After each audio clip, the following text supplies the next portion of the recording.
ಎಲ್ಲರಿಗೂ ನಮಸ್ಕಾರ. ನನ್ನೆಲ್ಲ ಆತ್ಮೀಯ ಪ್ರೀತಿಯ 10ನೇ ತರಗತಿಯ ಮುದ್ದು ವಿದ್ಯಾರ್ಥಿಗಳೇ, ಇಂದಿನ ಈ ದಿನದ ಕನ್ನಡ ತರಗತಿಗೆ ನಿಮ್ಮೆಲ್ಲರಿಗೂ ಸ್ವಾಗತ ಮಕ್ಕಳೇ. ನಾವು ನಿನ್ನೆಯ ದಿನ 10ನೇ ತರಗತಿಯ ಕನ್ನಡ ಪಠ್ಯಪುಸ್ತಕದಲ್ಲಿರುವಂತಹ 2ನೇ ಭಾಗದಲ್ಲಿರ್ತಕ್ಕಂತಹ ಗದ್ಯ ಪಾಠ 8 ಅಗ್ನಿಭೂತಿ ಮತ್ತು ವಾಯುಭೂತಿಯರ ಕತೆ ಅನ್ನುವಂತಹ ಒಂದು ಪಾಠದ ಸಾರಾಂಶವನ್ನು ನಾನು ನಿಮಗೆ ಯಾವ ರೀತಿ ಹೇಳಿದ್ನಪ್ಪ ಅಂದರೆ, ಕಥೆಯ ರೂಪದಲ್ಲಿ ನಾನು ನಿನ್ನೆ ದಿನ ತರಗತಿಯಲ್ಲಿ ನಿಮಗೆ ಹೇಳ್ಕೊಟ್ಟಿದ್ದೀನಿ ಮಕ್ಕಳೇ. ಇವತ್ತೇನು ಮಾಡ್ತೀನಿ, ಕವಿ ಪರಿಚಯವನ್ನು ಮಾಡ್ತಾ ಆಮೇಲೆ ಪದಗಳ ಅರ್ಥವನ್ನು ಹೇಳ್ತಾ ಅದೇ ರೀತಿಯಾಗಿ ನಾನು ನಿಮಗೆ ಒಂದೊಂದೇ ಪದವನ್ನು ಬಿಡಿಸಿ ಇಡೀ ಕಥೆಯ ಸಾರಾಂಶವನ್ನು ಇನ್ನೊಮ್ಮೆ ಹೇಳ್ತೀನಿ. ಎಲ್ಲರೂ ನೀವು ಪುಸ್ತಕವನ್ನು ತೆರೆದಿಟ್ಟುಕೊಂಡು ನೋಡಿ. ಗದ್ಯಪಾಠ 8 ಅಗ್ನಿಭೂತಿ ಮತ್ತು ವಾಯುಭೂತಿಯರ ಕತೆ. ಅಗ್ನಿಭೂತಿ ಮತ್ತು ವಾಯುಭೂತಿಯರ ಕತೆ. ಶಿವಕೋಟಾಚಾರ್ಯ. ಮಕ್ಕಳಿಗೆ ಕವಿ ಪರಿಚಯವನ್ನು ಮಾಡಿಕೊಂಡು ಆಮೇಲೆ ಮುಂದಿನದನ್ನು ನೋಡೋಣ. ಕೃತಿಕಾರರ ಪರಿಚಯ. ಶಿವಕೋಟಾಚಾರ್ಯ ಕನ್ನಡದ ಪ್ರಥಮ ಗದ್ಯ ಕೃತಿ ಒಡ್ಡಾರಾಧನೆ ಕರ್ತೃ. ನೋಡಿ, ಶಿವಕೋಟಾಚಾರ್ಯರು ಕನ್ನಡದ ಪ್ರಥಮ ಗದ್ಯ ಕೃತಿ ಒಡ್ಡಾರಾಧನೆ. ಒಡ್ಡಾರಾಧನೆ ಅಂದರೆ ಏನು ಮಕ್ಕಳೇ? ಒಡ್ಡಾರಾಧನೆಯಲ್ಲಿ ಒಟ್ಟು 19 ಕಥೆಗಳು ಬರ್ತಾವ. ಈ 19 ಕಥೆಗಳು ಜೈನ ಧರ್ಮಕ್ಕೆ ಸಂಬಂಧಪಟ್ಟಂತಹ ಕಥೆಗಳಾಗಿದ್ದಾವೆ. ಇದರಲ್ಲಿ ಈ ಜೈನ ಧರ್ಮಕ್ಕೆ ಸಂಬಂಧಪಟ್ಟ ಕಥೆಗಳಾಗಿದ್ದರಿಂದ ಧರ್ಮವೀರರು ಅಂಥೇಳಿ ಇದನ್ನು ಕರಿತೀವಿ. ಧರ್ಮವೀರರು ಅಂತಂದ್ರೇನ, ಧರ್ಮದ ನೀತಿ ನಿಯಮಗಳನ್ನು ಪಾಲಿಸುವವರು, ಆಮೇಲೆ ಧರ್ಮಕ್ಕೆ ಅನುಗುಣವಾಗಿ ಅಂದರೆ ಅದನ್ನು ಚಾಚು ತಪ್ಪದೆ ಪರಿಪಾಲಿಸಿಕೊಂಡು ಹೋಗುವವರು ಅಂತ ಹೇಳ್ಬೋದು. ಒಟ್ಟಾರೆಯಾಗಿ ಧರ್ಮವನ್ನು ಅನುಸರಿಸುವವರು ಅಂಥೇಳಿ ಅರ್ಥ. ಅದೇ ರೀತಿಯಾಗಿ ಒಡ್ಡಾರಾಧನೆ ಅಂತಂದರೆ ಒಡ್ಡರು ಮತ್ತು ಆರಾಧನೆ. ಒಡ್ಡರು ಅಂತಂದ್ರೆ ಹಿರಿಯರು ಅಂತ ಅರ್ಥ. ಆರಾಧನೆ ಅಂದರೆ ಪೂಜೆ ಮಾಡುವುದು, ಹಿರಿಯರ ಪೂಜೆಯನ್ನು ಮಾಡುವುದು ಅಂಥೇಳಿ ಅರ್ಥ. ಕೇವಲ ವಯಸ್ಸಿನಿಂದ ಮಾತ್ರ ಅದನ್ನು ಪೂಜೆಯನ್ನು ಮಾಡುವಂಥದ್ದಲ್ಲ ಅಂತಂದ್ರೆ, ಅವರ ತಿಳುವಳಿಕೆ ಆಗಿರ್ಬೋದು, ಅವರ ಜ್ಞಾನದ ಮಟ್ಟ ಆಗಿರ್ಬೋದು, ಎಲ್ಲವನ್ನು ಅನುಗುಣವಾಗಿ ನೋಡಿಕೊಂಡು ಏನು ಮಾಡ್ತಾರೆ, ಪೂಜೆಯನ್ನು ಮಾಡುವಂಥದ್ದು ಅನ್ನ ಹಿರಿಯರ ಪೂಜೆಯನ್ನು ಮಾಡುವಂಥದ್ದು ಅಂತ ಹೇಳ್ಬೋದು. ಒಟ್ಟಾರೆಯಾಗಿ ಒಡ್ಡಾರಾಧನೆ ಅಂತಂದ್ರೆ ಹಿರಿಯರ ಪೂಜೆ ಅಥವಾ ಜ್ಞಾನಿಗಳ ಪೂಜೆ ಅಂತೇಳಿ ಇದನ್ನು ನಾವು ಗೌರವವನ್ನು ಕೊಡ್ಬೋದು. ನಾನು ಮೊದಲೇ ಹೇಳಿದಾಗೆ ಈ ಒಡ್ಡಾರಾಧನೆ ಕಥೆಯ ಕೃತಿಯಲ್ಲಿ ಒಟ್ಟು 19 ಕಥೆಗಳು ಜೈನ ಧರ್ಮಕ್ಕೆ ಸಂಬಂಧಪಟ್ಟಾಗೆ ಬರ್ತಾವಂತ ಹೇಳಿದ್ನಿ ಮಕ್ಕಳೇ. ಅಂದರೆ ಇದರಲ್ಲಿ ಒಂದೊಂದು ಕಥೆಯು ಕೂಡ ಒಂದೊಂದು ಸಂದೇಶವನ್ನು, ಒಂದೊಂದು ನೀತಿಯನ್ನು ಹೇಳ್ತಾ ಹೋಗುತ್ತೆ. ಅದೇ ರೀತಿಯಾಗಿ ಕರ್ಮಕ್ಷಯದಿಂದ ಸಿದ್ಧಿ ಉಂಟಾಗುತ್ತದೆ ಅನ್ನುವಂಥ ಒಂದು ನೀತಿಯನ್ನು ನಾವು ಕಲಿಬೋದು. ಕರ್ಮಕ್ಷಯದಿಂದ ಸಿದ್ಧಿ ಅಂತಂದರೆ, ಕರ್ಮಗಳನ್ನು ನಾವು ಮಾಡಿರುವಂತಹ ಪಾಪ, ಕ್ಷಯ ಅಂದರೆ ನಾಶವಾಗುವಂಥದ್ದು, ಸಿದ್ಧಿ ಅಂದರೆ ಅದರಿಂದ ನಮ್ಗೆ ಪುಣ್ಯದ ಫಲ ಪ್ರಾಪ್ತಿಯಾಗುವಂಥದ್ದು ಅಂತ ಅರ್ಥ. ಅಂದರೆ ಒಟ್ಟಾರೆಯಾಗಿ ನಾವು ಮಾಡಿರುವಂತಹ ಪಾಪ ಎಲ್ಲ ನಾಶ ಆಗಿ ನಮಗೆ ಪುಣ್ಯ ಪ್ರಾಪ್ತಿಯಾಗುವಂಥದ್ದು, ಕರ್ಮಕ್ಷಯದಿಂದ ನಮಗೆ ಪುಣ್ಯ ದೊರಕುವಂಥದ್ದು ಅಂತ ಅರ್ಥ. ನಾವು ಕೇವಲ ತಪಸ್ಸನ್ನು ಆಚರಿಸಿದಾಗ ಮಾತ್ರ, ಅಂದರೆ ತಪಸ್ಸನ್ನು ಮಾಡಿದಾಗ ಮಾತ್ರ ನಮಗೆ ಕರ್ಮಕ್ಷಯ ಅನ್ನುವಂಥದ್ದು ನಾಶವಾಗಿ ಹೋಗ್ತದೆ ಅನ್ನುವಂಥದ್ದನ್ನು ನಾವು ಇಲ್ಲಿ ತಿಳಿದುಕೊಳ್ಬೋದು. ಮಕ್ಕಳೇ, ಒಡ್ಡಾರಾಧನೆಯ ಅಂದರೆ ಏನು, ಆ ಹಿರಿಯರ ಪೂಜೆ ಅದೆಲ್ಲವನ್ನು ನಾವು ತಿಳ್ಕೊಂಡಿದ್ವಲ್ವಾ. ಈಗ ಬನ್ನಿ ಅವರ ಕವಿ ಪರಿಚಯವನ್ನು ಮುಂದುವರಿಸೋಣ. ಇವನ ಕಾಲ ಕ್ರಿಸ್ತಶಕ ಸುಮಾರು 10ನೇ ಶತಮಾನ. ವಿಜಯನಗರ ಜಿಲ್ಲೆಯ ಕೊಟ್ಟೂರು ತಾಲೂಕಿನ ಕೋಗಳಿ ನಾಡಿನವನು. ನೋಡಿ, ಇವನ ಕಾಲ ಯಾವಪ್ಪ ಅಂದರೆ ಶಿವಕೋಟಾಚಾರ್ಯರ ಕಾಲಮಾನ ಕ್ರಿಸ್ತಶಕ ಸುಮಾರು 10ನೇ ಶತಮಾನದಲ್ಲಿ ವಿಜಯನಗರ ಜಿಲ್ಲೆಯ ಕೊಟ್ಟೂರು ತಾಲೂಕಿನ ಕೋಗಳಿ ಅನ್ನುವಂತಹ ಒಂದು ಗ್ರಾಮದವನು. ಈ ಹಿಂದೆ ಕೋಗಳಿ ನಾಡು ಬಳ್ಳಾರಿ ಜಿಲ್ಲೆಯ ಹಗರಿಬೊಮ್ಮನಹಳ್ಳಿ ತಾಲೂಕಿನಲ್ಲಿತ್ತು. ನೋಡಿ, ಈ ಕೋಗಳಿ ಅನ್ನುವಂತಹ ನಾಡು ಮೊದಲೆಲ್ಲಿತ್ತು, ಹಿಂದೆ ಬಳ್ಳಾರಿ ಜಿಲ್ಲೆಯ ಹಗರಿಬೊಮ್ಮನಹಳ್ಳಿಯ ತಾಲೂಕಿನಲ್ಲಿ ಇತ್ತು. ಜೈನ ಧಾರ್ಮಿಕ ಕಥೆಗಳ ಸಂಗ್ರಹವಾದ ಒಡ್ಡಾರಾಧನೆಯಲ್ಲಿ 19 ಕಥೆಗಳಿವೆ. ಈ ಕಥೆಗಳ ನಾಯಕರೆಲ್ಲ ಧರ್ಮವೀರರು. ನೋಡಿ, ಇದರಲ್ಲಿ ಒಟ್ಟಾರೆಯಾಗಿ 19 ಕಥೆಗಳದಾವ. ಈ ಕಥೆಗಳ ನಾಯಕರೆಲ್ಲರೂ ಧರ್ಮವೀರರು, ಅಂದರೆ ಧರ್ಮವನ್ನು ಅನುಸರಿಸಿಕೊಂಡು ಹೋಗುವಂಥವರು. ಕೆಲವರು ಮೋಕ್ಷವನ್ನು ಸಂಪಾದಿಸಿಕೊಳ್ಳುತ್ತಾರೆ, ಕೆಲವರು ಮೋಕ್ಷಕ್ಕೆ ನೆರೆಮನೆಯಾದ ಸರ್ವಾರ್ಥ ಸಿದ್ಧಿ ಎಂಬ ಸ್ವರ್ಗಕ್ಕೆ ಹೋಗುತ್ತಾರೆ. ನೋಡಿ, ಅದರಲ್ಲಿರ್ತಕ್ಕಂತಹ ಕೆಲವರು ಧರ್ಮವೀರಪ್ಪ ಅಂದ್ರೆ ಮೋಕ್ಷವನ್ನು ಪ್ರಾಪ್ತಿಯನ್ನು ಮಾಡ್ಕೊಳ್ಳೋಕೆ ಸಂಪಾದನೆಯನ್ನು ಮಾಡ್ತಾರೆ. ಇನ್ನು ಕೆಲವೊಂದು ಜನರು ಅದಕ್ಕೆ ಬೇಕಾಗಿರುವಂಥ ಪುಣ್ಯವನ್ನು, ಸರ್ವಾರ್ಥ ಸಿದ್ಧಿಯನ್ನು ಪಡೆದುಕೊಂಡು ಸ್ವರ್ಗಕ್ಕೆ ಹೋಗ್ತಾರೆ. ಪುಣ್ಯ ಪಾಪರೂಪವಾದ ಕರ್ಮಾಕ್ಷಯದಿಂದ ಸಿದ್ಧಿಗಳು ಉಂಟಾಗುತ್ತವೆ. ಕರ್ಮಾಕ್ಷಯವು ತಪಸ್ಸಿನಿಂದ ಮಾತ್ರ ಸಾಧ್ಯ ಎಂಬ ಸಂದೇಶವನ್ನು ಈ ಕಥೆಗಳು ಸಾರುತ್ತವೆ. ನೋಡಿ, ಕರ್ಮಕ್ಷಯ ಅಂತಂದ್ರೆ ನಮ್ಗೆ ನಾವು ಮಾಡಿರುವಂತಹ ಪಾಪ ಎಲ್ಲ ನಾಶ ಆಗಬೇಕಂದ್ರೆ ಅದು ತಪಸ್ಸನ್ನು ಮಾಡಿದಾಗ ಮಾತ್ರ ಸಾಧ್ಯ ಅನ್ನುವಂಥ ಒಂದು ಸಂದೇಶವನ್ನು ಸಾರ್ತವ. ಆಶಯ. ಶಿವಕೊಟ್ಟಾಚಾರ್ಯ ಅವರ ಗದ್ಯ ಶೈಲಿ ಸಂಸ್ಕೃತ ಮಿಶ್ರಿತ ಪದ ಸಂಪತ್ತು ಉಳ್ಳದು. ನೋಡಿ, ಶಿವಕೊಟ್ಟಾಚಾರ್ಯರವರ ಗದ್ಯ ಶೈಲಿ ಯಾವಪ್ಪ ಅಂದ್ರೆ ಸಂಸ್ಕೃತ ಮಿಶ್ರಿತ ಪದ ಸಂಪತ್ತನ್ನು ಉಳ್ಳುವಂಥದ್ದು.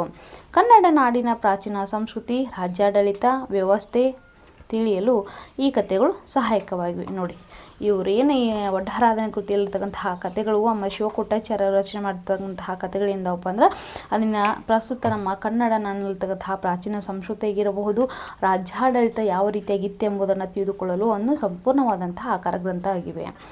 ಕಥೆಯ ಸನ್ನಿವೇಶ, ಪಾತ್ರ, ಸಂವಾದದಲ್ಲಿ ಸಜೀವತೆ ಇದೆ. ನೋಡಿ, ಅಲ್ಲಿ ಕಥೆಯಲ್ಲಿ ಬರ್ತಕ್ಕಂತಹ ಸನ್ನಿವೇಶಗಳಾಗಿರ್ಬೋದು, ಪಾತ್ರ ಆಗಿರ್ಬೋದು, ಅವುಗಳ ಅವರವರ ನಡುವೆ ನಡೀತಕ್ಕಂತಹ ಸಂವಾದ ಏನಪ್ಪ ಅಂದ್ರೆ ಜೀವವನ್ನು ಪಡ್ಕೊಂಡಾವ. ವಿದ್ವಾಂಸನ ಮಕ್ಕಳಾದರೂ ಕಷ್ಟಪಟ್ಟು ವಿದ್ಯಾವಂತರಾಗದೆ ಎಲ್ಲರಿಂದ ಅಪಮಾನಕ್ಕೊಳಗಾಗಿ ಮುಂದೆ ಭಿಕ್ಷೆ ಬೇಡಿಯಾದರೂ ಓದಬೇಕೆಂದು ನಿರ್ಧರಿಸಿ ಅದರಂತೆ ಶ್ರದ್ಧೆಯಿಂದ ಓದಿ ವಿದ್ಯಾವಂತರಾಗುವುದು, ಸಂದರ್ಭೋಚಿತವಾಗಿ ದೊರೆಯುವ ತಾಯಿಯ ಪ್ರೋತ್ಸಾಹ, ಸೋದರ ಮಾವನ ಉಪಾಯ ಮೊದಲಾದ ಮೌಲ್ಯವೇ ಪ್ರಸ್ತಾಪ ಪ್ರಸ್ತುತ ಪಾಠದ ಆಶಯ. ನೋಡಿ, ವಿದ್ವಾಂಸನ ಮಕ್ಕಳು ವಿದ್ವಾಂಸರೇ ಆಗಬೇಕು, ಹೌದಾ? ಅದೇ ಬಿಟ್ಟು ಸಪ್ತ ವ್ಯಸನಿಗಳಾದರೆ ಏನು ಪ್ರಯೋಜನ? ಅವರು ವಿದ್ಯಾವಂತರಾಗದೇ ಇರುವಂತಹ ಸಂದರ್ಭದಲ್ಲಿ ಅಪಮಾನಕ್ಕೆ ಒಳಗಾಗ್ತಾರೆ. ಯಾರು?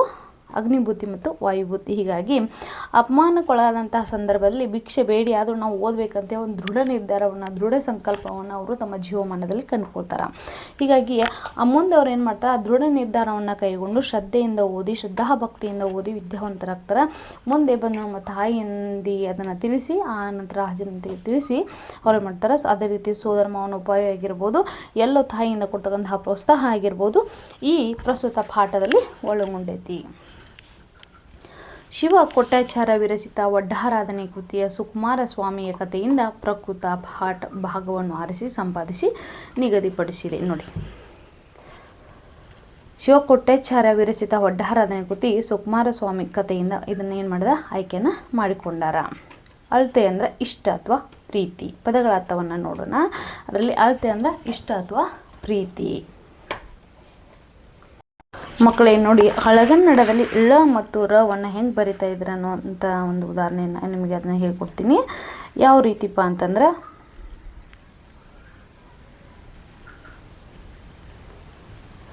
ಹಿಂಗಿದ್ರೆ ಅದು ಳ, ಹೌದಾ?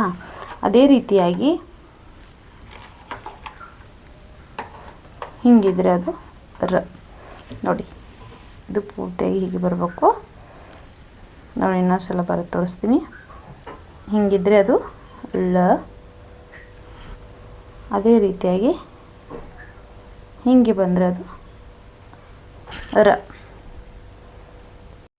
ಮಕ್ಕಳೇ, ನಿಮಗೆ ಇದು ಅರ್ಥ ಆಯಿತು ಅಂತ ಅನ್ಕೋತೀನಿ. ಹಳಗನ್ನಡದಲ್ಲಿ ಳ ಮತ್ತು ರಕ ಇರುವಂತಹ ವ್ಯತ್ಯಾಸ. ಅಳತೆ ಅಂದ್ರೆ ಇಷ್ಟ ಅಥವಾ ಪ್ರೀತಿ. ಉರ್ಕು ಅಂದರೆ ದರ್ಪ. ಉದ್ವೇಗ ಅಂದರೆ ದುಃಖ ಅಥವಾ ಚಿಂತೆಯನ್ನು ಮಾಡೋದು. ಅಸೆ ಅಂದರೆ ಅನುಗ್ರಹಿಸು. ಅದಮಾನು ಅಂದರೆ ವಿಶೇಷವಾಗಿರುವಂಥದ್ದು. ಉಪಶ್ಲೋಕಿಸಿ ಅಂದರೆ ಹೊಗಳುವುದು. ಎರೆಯಿಸು ಅಂದರೆ ಸುರಿಸುವುದು. ಓಜ ಅಂದರೆ ಉಪಾಧ್ಯಾಯ, ಪಾಠವನ್ನು ಮಾಡುವಂಥದ್ದು. ಕತಿಪಯ ಅಂದರೆ ಕೆಲವು ಅಥವಾ ಹಲವು. ತಂಬುಲ ಅಂದರೆ ತಾಂಬೂಲ, ತಾಂಬೂಲವನ್ನು ಕೊಡುವಂಥದ್ದು. ತೊಳ ಅಂತಂದ್ರೆ ನಮಸ್ಕಾರವನ್ನು ಮಾಡುವಂಥದ್ದು. ಪಾರಾಯಣ ಅಂದ್ರೆ ತತ್ಪರ.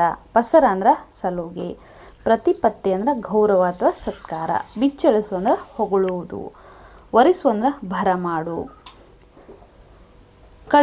ಕಳೆ ಅಂದ್ರೆ ಸಾವು. ತಿವಿ ಅಂದ್ರೆ ತುಂಬಿ. ದಾಯಿಗ ಅಂದ್ರೆ ದಾಯಾದಿಗಳು. ಪಲಂಬರ ಅಂದ್ರೆ ಹಲವರುವಂತ. ಪೊಡೆಮಟ್ಟು ಅಂದರೆ ನಮಸ್ಕಾರವನ್ನು ಮಾಡುವಂಥದ್ದು. ಬಿಯ ಅಥವಾ ವ್ಯಯ, ವೆಚ್ಚವನ್ನು ಮಾಡುವಂಥದ್ದು, ಖರ್ಚು ಮಾಡುವಂಥದ್ದು. ಬೈಕಂದಿರೆ ಅಂದರೆ ಭಿಕ್ಷೆಗಾಗಿ ಸುತ್ತುವುದು. ಸಂಬಳ ಅಂದ್ರೆ ಬುತ್ತಿ. ಪಗಾರ ಅಂತೀವಲ್ರಿ, ವೇತನ ಇದು. ಆದರೆ ಇಲ್ಲಿ ಸಂಬಳ ಅಂತಂದ್ರೇನ ಬುತ್ತಿ. ನಾವು ಕೆಲವೊಂದು ಕಡೆ ಸಂಬಳ ಅನ್ನುವಂತಹ ಪದವನ್ನು ವೇತನ, ಪಗಾರ ಅನ್ನುವಂಥದ್ದಕ್ಕೂ ಬಳಸ್ತೀವಿ. ಆದರೆ ಇಲ್ಲಿ ಈ ಪಾಠದಲ್ಲಿ ಸಂಬಳ ಅಂತ ಬುತ್ತಿ ಅಂತೇಳಿ ಅರ್ಥ.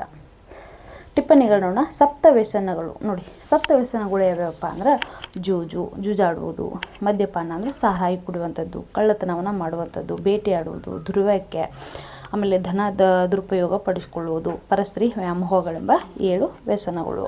6 ಅಂಗಗಳು ಯಾವಪ್ಪ ಅಂದ್ರೆ ಜ್ಯೋತಿಷ್ಯ, ಕಲ್ಪ, ನಿರುಕ್ತ, ಶಿಕ್ಷಾ, ವ್ಯಾಕರಣ, ಛಂದಸ್ಸು ಎಂಬ 6 ವಿಧದ ಅಂಗಗಳು. ಸಾಮುದ್ರಿಕ ಅಂದ್ರೆ ಅಂಗೈ ರೇಖೆ ನೋಡಿ ಭವಿಷ್ಯವನ್ನು ಹೇಳುವಂತಹ ಒಂದು ಶಾಸ್ತ್ರ.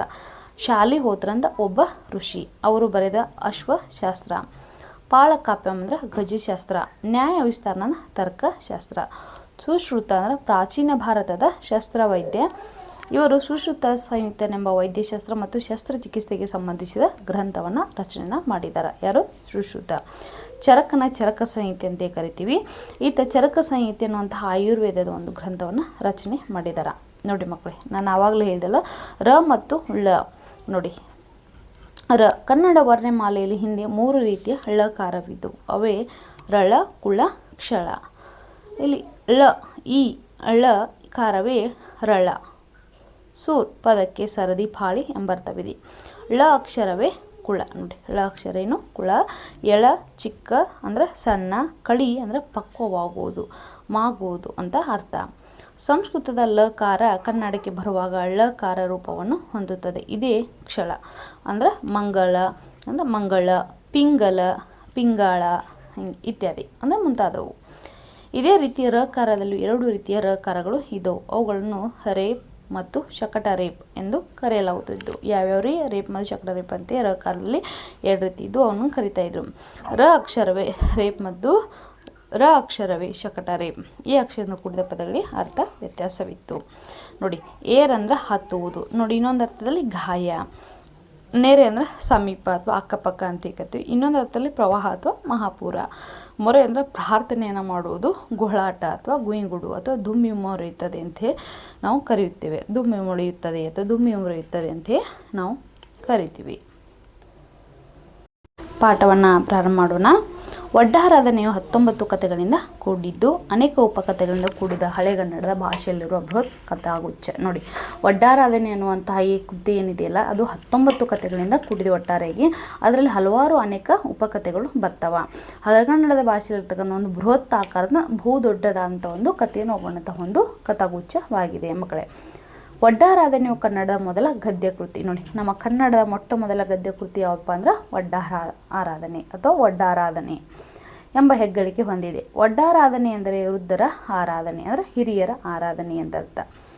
ಕಥೆಗಳ ನಾಯಕರೆಲ್ಲ ಧರ್ಮವೀರರು. ತಪಸ್ಸಿಗೆ ಕುಳಿತಿರುವ ಯತಿಗಳಿಗೆ ದೇವತೆ, ಮನುಷ್ಯ, ಪ್ರಾಣಿ ಹಾಗೂ ಜಡ ವಸ್ತುಗಳಿಂದ ನಾನಾ ಬಗೆಯ ತೊಂದರೆಗಳಾಗುತ್ತವೆ. ನೋಡಿ, ಇಲ್ಲಿ ಕಥೆಗಳ ನಾಯಕರೆಲ್ಲ ಧರ್ಮವೀರರು ಅಂದರೆ ಧರ್ಮವನ್ನು ಚಾಚು ತಪ್ಪದೆ ಅನುಸರಿಸುವವರು, ಪರಿಪಾಲಿಸಿಕೊಂಡು ಹೋಗುವವರು.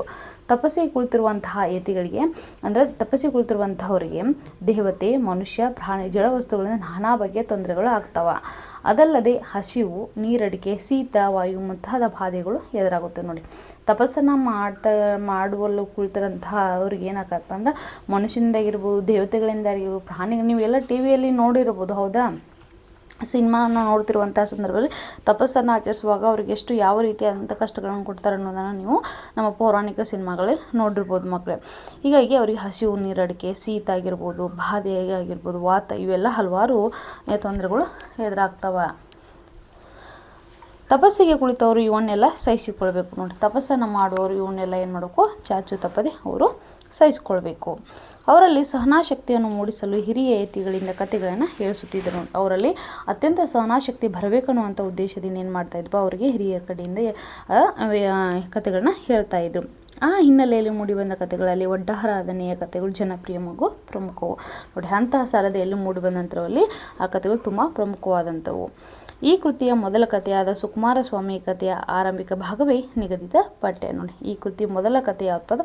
ಸುಕುಮಾರ ಸ್ವಾಮಿಯ ಕಥೆಯ ಆರಂಭಿಕ ಭಾಗ ಯಾವತ್ತದ? ನಿಗದಿತ ಪಠ್ಯ ಅಂತಲೇ ಹೇಳ್ಬೋದು. ಮಕ್ಕಳೇ, ನಾನು ನಿನ್ನೆ ದಿನ ತರಗತಿಯಲ್ಲಿ ಇಡೀ ಪಾಠದ ಸಾರಾಂಶವನ್ನು ಕಥೆಯ ರೂಪದಲ್ಲಿ ನಿಮಗೆ ಹೇಳಿದ್ದೆ. ನೋಡಿ, ಇನ್ನೊಂದು ಸಲ ಸಿಂಪಲ್ಲಾಗಿ ಹೇಳ್ತೀನಿ, ಆಮೇಲೆ ಒಂದೊಂದೇ ಪದವನ್ನು ಬಿಡಿಸ್ತಾ ನಿಮಗೆ ಅರ್ಥವನ್ನು ಹೇಳ್ತಾ ಹೋಗ್ತೀನಿ. ನೋಡಿ, ಜಂಬೂ ದ್ವೀಪ ಅನ್ನುವಂಥ ಒಂದು ಭಾರತ ಕ್ಷೇತ್ರ ಜಂಬೂ ದ್ವೀಪ ಅನ್ನುವಂಥದ್ದು, ಅದರಲ್ಲಿ ವಸ್ತು ಎನ್ನುವಂಥ ಒಂದು ನಾಡಿತ್ತು. ಆ ನಾಡಿನಲ್ಲಿ ಕೌಶಂಬಿ ಎನ್ನುವಂತಹ ಒಂದು ಪಟ್ಟಣ ಇತ್ತು. ಆ ಪಟ್ಟಣದಲ್ಲಿ ರಾಜ್ಯ ರಾಣಿಯರು ಆಳ್ವಿಕೆಯನ್ನು ಮಾಡ್ತಿದ್ರು. ರಾಜನ ಹೆಸರು ಅತಿಬಳ ಮತ್ತು ರಾಣಿ ಹೆಸರು ಮನೋಹರಿ. ಆ ರಾಜನಿಗೆ ಒಬ್ಬ ಮಂತ್ರಿ ಇದ್ದ. ಆತನ ಹೆಸರು ಸೋಮಶರ್ಮ. ಅವನಿಗೆ ಒಬ್ಬಳು ಹೆಂಡತಿ ಇದ್ಲು. ಅವಳ ಹೆಸರೇ ಕಾಶ್ಯಪಿ. ಈ ಸೋಮಶರ್ಮ ಮತ್ತು ಕಾಶ್ಯಪಿಯರ ಮುದ್ದಾದ ಮಕ್ಕಳೇ ಅಗ್ನಿಭೂತಿ ಮತ್ತು ವಾಯುಭೂತಿ. ನೋಡಿ, ಇವು ಅಗ್ನಿಭೂತಿ ಮತ್ತು ವಾಯುಭೂತಿ ಸಪ್ತವ್ಯಸನಿಗಳಾಗಿರ್ತಾರೆ. ಸಪ್ತವ್ಯಸನಿಗಳಾದಂಥ ಸಂದರ್ಭದಲ್ಲಿ ಇವರ ತಂದೆ ತಾಯಿ ಎಷ್ಟೇ ಹೇಳಿದರೂ ಕೂಡ ಇವರು ಕೇಳಂಗಿಲ್ಲ. ಮುಂದೊಂದು ದಿನ ಏನಾಗುತ್ತೆ, ಸೋಮಶರ್ಮ ಮರಣವನ್ನು ಅಪ್ತಾನ. ಮರಣವನ್ನು ಹೊಂದಿದ ಮೇಲೆ ರಾಜೆಯವರನ್ನು ಕರೆಸಿ ಜನರಿಂದ ರಾಜನಿಗೆ ಏನಾಗುತ್ತೆ, ಸೋಮಶರ್ಮನಿಗೆ ಇಬ್ಬರು ಗಂಡು ಮಕ್ಕಳದಾರಂತೆ ಗೊತ್ತಾಗುತ್ತೆ. ಅವರೇ ಯಾರು, ಅಗ್ನಿಭೂತಿ ಮತ್ತು ವಾಯುಭೂತಿ. ಈ ಅಗ್ನಿಭೂತಿ ಮತ್ತು ವಾಯುಭೂತಿಯನ್ನು ಕರೆಸಿ ಅವರಿಗೆ ಉಡುಗೊರೆಯನ್ನು ಕೊಡ್ತಾನೆ. ಉಡುಗೊರೆಯನ್ನು ಕೊಟ್ಟಾದಮೇಲೆ ಸ್ವಲ್ಪ ದಿನ ಆದಮೇಲೆ ಮಂತ್ರಿ ಪದವಿ ಖಾಲಿ ಇರುತ್ತೆ ಆ ರಾಜನ ಆಸ್ಥಾನದಲ್ಲಿ. ಆ ಮಂತ್ರಿ ಪದವಿಯನ್ನು ನೇಮಿಸ್ಬೇಕಂತೇಳಿ ಏನು ಮಾಡ್ತಾನೆ, ಅವಾಗ ರಾಜ ಇವರಿಬ್ಬರನ್ನು ಕರೆಸ್ತಾನೆ. ಅವಾಗ ಇವರಿಗೆ ಯಾವುದೇ ರೀತಿ ವಿದ್ಯೆ ಬರುವುದಿಲ್ಲ, ಇವರು ಸಪ್ತವ್ಯಸನಿಗಳಾಗಿದ್ದಾರೆ ಅನ್ನುವಂಥ ಉದ್ದೇಶದಿಂದ ಜನರು ಹೇಳಿದಾಗ ಅವರನ್ನು ಕೇಳಿದಾಗ ಅವಾಗ ರಾಜನ ಮುಂದೆ ಅವರಿಬ್ಬರು ಕಣ್ಣೀರನ್ನು ಹಾಕಲಿಕ್ಕೆ ಪ್ರಾರಂಭ ಮಾಡ್ತಾರೆ.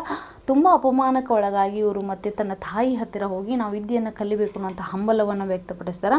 ಅಂಥ ಸಂದರ್ಭದಲ್ಲಿ ಅವಾಗ ಅವರ ತಾಯಿ ಏನು ಮಾಡ್ತಾಳೆ, ನೀವು ವಿದ್ಯೆಯನ್ನು ಈಗಲಾದರೂ ಕಲಿತೀರಿ ಅಂಥೇಳಿ ನೀವು ದೃಢ ನಿರ್ಧಾರವನ್ನು ಮಾಡಿದ್ರಲ್ಲ ಮಕ್ಕಳೇ ಅಂತೇಳಿ ತಾಯಿ ನೋಡ್ರಿ, ಮಕ್ಕಳಿಗೆ ಎಂಥ ಕಷ್ಟ ಬಂದರೂ ಅವಳು ಏನು ಮಾಡ್ತಾಳೆ, ಅಪ್ಕೊಂಡು ಬಿಡ್ತಾಳೆ.